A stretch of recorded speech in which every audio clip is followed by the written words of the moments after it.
Welcome back to DesignCon. Here we are with Paul Pickering from Omdia. Welcome, Paul. Thanks. Great So to be tell me, here. what do you do at Omdia? I am the analyst covering power semiconductors. So I track trends and revenues and happenings in the whole power semiconductor. It's a fascinating market. So what's it look like these days? Mixed good and bad. I mean, we've all heard about the problems with shortages, and that affects power semiconductors just as much as it affects other areas. So we've seen some shortages, but it's a mixed picture. Some manufacturers foresaw this happening and laid in extra inventory ahead of time in order to take care of the customers. Power semiconductors is a very diverse market compared to a lot of the other areas that Omdia covers. And so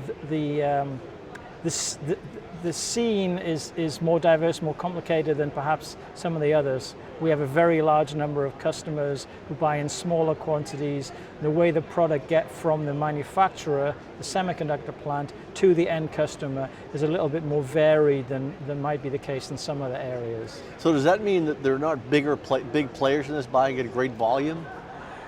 There are big players because smartphones need power semiconductors too, and video games and laptops.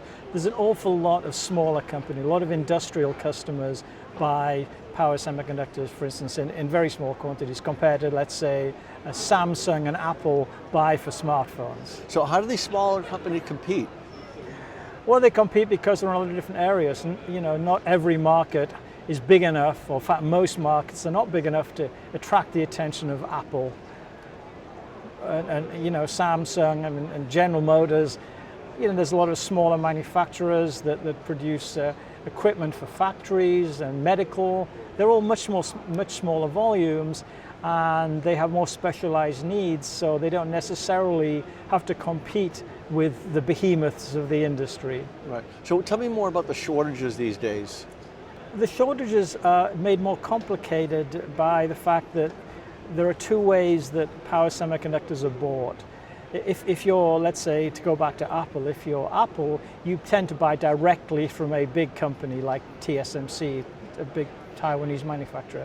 And you say to them, hey, we need 150 million of these, build them exactly to our specification. Now, and so TSMC will build something directly for Apple. If you're a smaller company, you typically don't deal directly with the big semiconductor fabs. What you do instead is you go to a distributor who's the middleman, and you'll say, I want 1,000 of these, 4,000 of those, and they have their own stock. And so in a lot of cases, you have multiple sources for the same product. Because power semiconductors have been around a long time, and they have a very long life. Some of the power semiconductors have been around for 20, 30, 40 years, and those devices are still in use. And they're fairly simple, so multiple manufacturers will make an interchangeable version of the same product. So typically you have a lot of places to buy products from, rather than just, in the Apple case, one manufacturer building millions and millions just for you. It's much more diverse, right. And which makes it more interesting for me to follow as an analyst. I would think. So did the pandemic affect that in a big way? It did. Some manufacturers managed to eke out an existence, as I say, by purchasing parts from multiple suppliers. Some of the people that manufacture, people like Texas Instruments, foresaw there being a shortage. And when the orders collapsed, when COVID first hit, a lot of orders just stopped coming in, but they made the management decision, wisely as it turned out, that they were going to maintain production and use the production instead of shipping it to customers, would put it on the shelf for the expected rebound, which happened.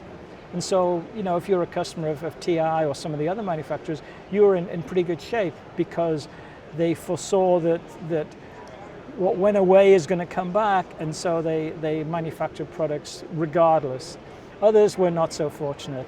That sounds like that was a big gamble, both ways. It is, but if you think about it, if you have a product that you've been selling reliably year in, year out for 20 years, something like COVID is probably, in the big picture, is probably going to be maybe affect next quarter's results, but looking forward a year or two, it'll all even out, and that's is what's going to happen. So what do you see going forward in this space? Well, I think the shortages will work themselves out. If you look at what the CEOs are saying about, in public statements about the shortages, it's a very changeable. It's like English weather. It's a very changeable forecast. Some people are saying, well, we think by the end of 2022. Some people are saying by 2023 maybe, before everything starts to even out. Conversely, some manufacturers are saying, well, where lead times have gone from, let's say, 14 weeks to 16 weeks, but otherwise we're in pretty good shape.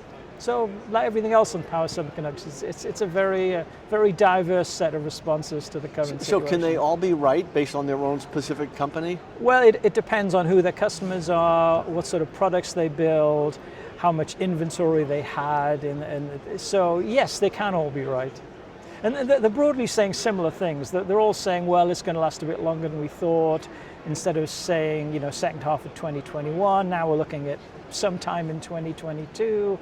So I think they're all consistent. So as an analyst, how do you figure out what to do with all these diverse sets of input? Well, you report the best you can, and